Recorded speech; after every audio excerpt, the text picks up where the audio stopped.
Mas, cara, os caras colocam. Eu faço piada, que trabalho com show, fala assim: você não pode falar desse assunto. Eles querem até falar dos assuntos que você não pode falar. Como você pode É, falar sobre feminismo se você não é mulher? Falei, por que que eu não eu posso odeio esse discutir? princípio. Eu posso discutir. Eu posso não ser mulher.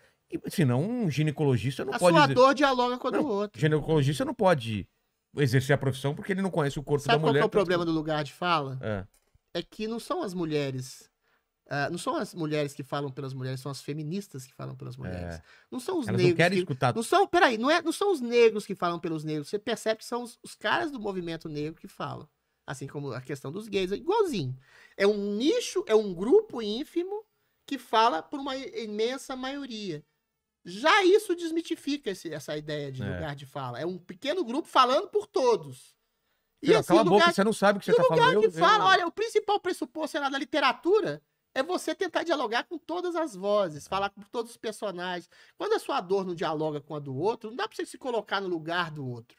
Mas dá pra você entender o que é É a dor do impossível outro. eu viver Pelo todas. Eu diálogo. tenho Não uma dá, vida não tem só. empiria. Eu sou homem. Você acha que eu não consigo entender a dor de uma mulher? Eu não posso É discutir e falar claro, sobre todo isso? mundo é sensível o É. suficiente. Agora, se você colocar nichos específicos, negros podem falar sobre negros, mulheres sobre mulheres, gays sobre mulheres, o que você faz? Você destrói as pontes de comunicação entre as pessoas. Então, assim, é uma coisa.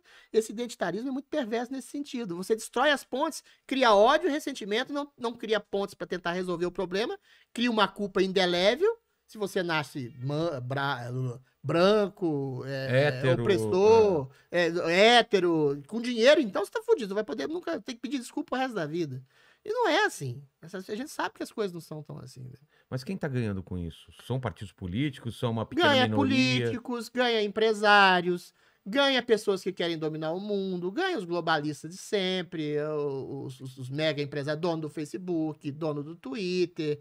Enfim, existe uma coisa chamada que eu acredito que chama globalismo e hoje que quer, de certa forma, dominar o mundo pelo comportamento, de alguma forma. E é muito fácil estabelecer esses princípios de justiça, inocular na cabeça das Mas pessoas. globalismo tem alguns líderes ou é uma coisa Não que. tem, não é uma coisa difusa, mas a gente sabe quem são os líderes mundiais. Né? O Jeff Bezos, o Mark Zuckerberg, aquele grego lá que eu esqueci o nome, o Jeffrey Dorsey, as grandes corporações, o George Soros. Então, assim, são pessoas que financiam movimentos socioeconômico-culturais de comportamento pela justiça no mundo. Mas o que eles ganham com isso? Ganham Se eles são dinheiro, capitalistas. ganham grana, ganham possibilidade de alavancar, ganham a possibilidade, poder de expressão, por exemplo, nas redes sociais.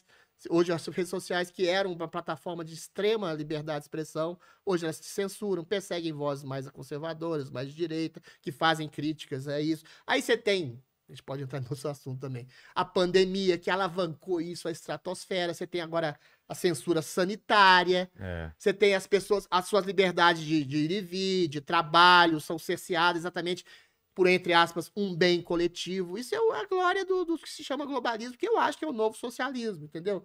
Que é a melhor coisa para um governante, por exemplo, tirano, para colocar a coisa bem prato chão.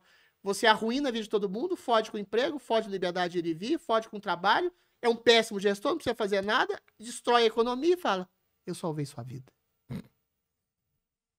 Então, assim, você não dá o direito a outra pessoa de trabalhar, de ir e vir, de ter sua liberdade.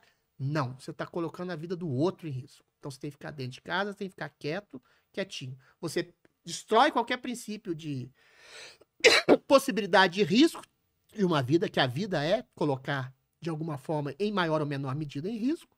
E é isso aí, por um vírus, para resumir, um assunto complexo, que tem, em média mundial, 0,2% de letalidade, você coloca toda uma população mundial dentro de casa. Dentro de casa, o que acontece as pessoas dentro de casa? O que você faz? Você congela as desigualdades sociais.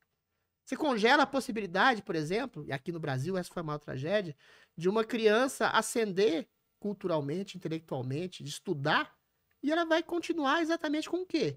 Com um Corona Voucher, com auxílio emergencial do governo. Aí você amplia, você percebe, as possibilidades de controle estatal e diminui as capacidades de empreendedorismo. Pior, você diminui as capacidades de empreendedorismo do médio, do micro, do vendedor ambulante. Agora, as grandes corporações, sei lá, Coca-Cola, o Facebook, o Carrefour continuam. Não, Então elas continua. dominam mais o mercado. Você já percebe que é toda uma hegemonia de controle cada vez maior que aconteceu Mas nessa aqui na pandemia? pandemia o que eu vi Eu é que foi acho uma coisa perverso. tão diferente, ninguém tava esperando que todo mundo bateu cabeça, ninguém sabia o que fazer, né? Você vê que cada lugar tratou de um jeito e até hoje a gente não sabe qual foi o A melhor. maioria tratou mais ou menos parecido. É? Eu acho que ninguém estava esperando em termos, Quem ô Vilela. Você acha que Não, não é que não se esperava. Não acho que foi uma coisa articulada, Ah, tá. planejada. Eu não sou teórico das conspirações assim, não. Mas assim, Era se você previsível, tem, né? É. se você tem uma sociedade mais fraca, que se ofende por tudo,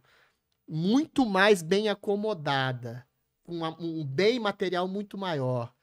Que se você lê o Sapiens, cada vez mais uma revolução sociogenética aparecendo assim, das pessoas querendo ser imortais, não pela religião, mas pela ciência, É. pela medicina. E alguém coloca assim, existe um vírus que vai destruir sua vida. Então as pessoas ficam muito mais medrosas, mais acovardadas, mais receosas, mais temerosas. Claro. Entendeu? Você tinha o princípio de coragem lá. Como aconteceu com os de setembro. Entendeu? o pessoal Winston ficou com medo. Churchill ia odiar o negócio. Né? Na Segunda Guerra as pessoas iam... O cara ia lá pro teto quando tava vendo bombardeio, ia pro teto da casa dele quando tava vendo bombardeio pra provar que ele não tinha medo. Então, assim, não tô nem condenando quem tem medo de morrer. Mas o problema é você colocar a cultura do medo naquele que quer a possibilidade de sobreviver. Aquele que quer a possibilidade de trabalhar a despeito de um risco que é contingenciado, que ele pode usar máscara, que ele pode usar álcool gel, que ele pode de alguma forma se distanciar de pessoas mais velhas, que têm mais comorbidades, Mas fazer foi o o que- possível, mas foi o que mas sem aconteceu, tolher né? a sua liberdade, né? A camada mais pobre teve que trabalhar e parece que tudo bem, né? O Mas- ônibus lotado, o metrô lotado, Isso ok. tem outras coisas, aí tem essas coisas, as pessoas, o cara isola o mundo, É. mas deixa as pessoas que eventualmente vão trabalhar nos serviços essenciais, de farmácia, de hospitais, de outras coisas, aí lotam Amontoado. os transportes públicos e voltam para suas casas, que tem, você, média de que no Brasil? 3, 4, 5 pessoas, infectam a casa. Ou seja, além de tudo foi burro. É. Só que aí você tolhe a economia, arrebenta a economia por um provável medo e por um método que não surtiu efeito, até porque foi um método Mas incompetente de ser feito. alguém Porra. fez alguma coisa mais eficaz no mundo? Teve alguma experiência de alguém que acertou? Porque eu vi que todo mundo bateu cabeça. Eu não acho que ninguém. Primeiro, eu não acho que se controla uma virose infecciosa grave. Ainda que tenha 0,2% de chance de morte, é grave. Entendeu? É uma Claro coisa que é. da superlotação de hospitais. Eu não sou um negacionista aqui, não vou falar besteira aqui. Mas teve um país, eu fiquei até meio conhecido por ele, Ah, a Suécia. que é assim, não fez nada. E ele não está nem entre os 50 países em que mais morreram gente do mundo. Está à frente da Inglaterra, da Alemanha, da Itália, da França, da Espanha. Então a gente percebe o que aconteceu. Será que houve uma imunidade de rebanho? Será que houve um exagero na questão desse isolamento? Será que houve uma histeria projetada? Na minha cidade natal, Belo Horizonte, o cara lá, o prefeito, fechou a cidade sem ter nenhum caso comprovado. Hoje a gente está aberto, hoje tem uma média móvel de mortes, sei lá, de 300, 400 pessoas. Quando a gente se fechou aqui em São Paulo e no Brasil todo, a média mortes era de 20, 30 pessoas. Então, assim, será que a gente acertou? Eu acho que não. A Suécia não fez nada. Todo mundo condenou. O rei ficou, tem muita gente morrendo. Teve muita gente morrendo no mundo inteiro. Eles não fizeram nada. Agora vacinaram a população, tá todo mundo tranquilo. A vacinação é outra discussão também, e que eu apoio, inclusive. Mas não fizeram nada, mas não estão entre os 50 países que fizeram nada. Será que se o mundo não tivesse nada, teria tido tanta mortandade assim? Não sei, cara. Não dá pra saber, Não né? sei. Agora, eu acho que você fechar tudo, fechar um país inteiro, sendo que sabia-se que o vírus se disseminava de maneiras diferentes, distintas, com variantes diferentes, e assim, pelo medo, você fechar todo mundo, o que você faz quando você não sabe o que fazer, Vilela? Nada. Agora, fizeram tudo. Aí, esse tudo que fizeram, pra mim, resultou mais em mais complicação do que efetividade. E eu não digo isso por teoria da conspiração. Mais uma vez, o Banco Mundial e a ONU previram centenas de milhões de miseráveis, dado o isolamento, sobretudo em países subdesenvolvidos. O Brasil pode ser considerado, de alguma forma, subdesenvolvido.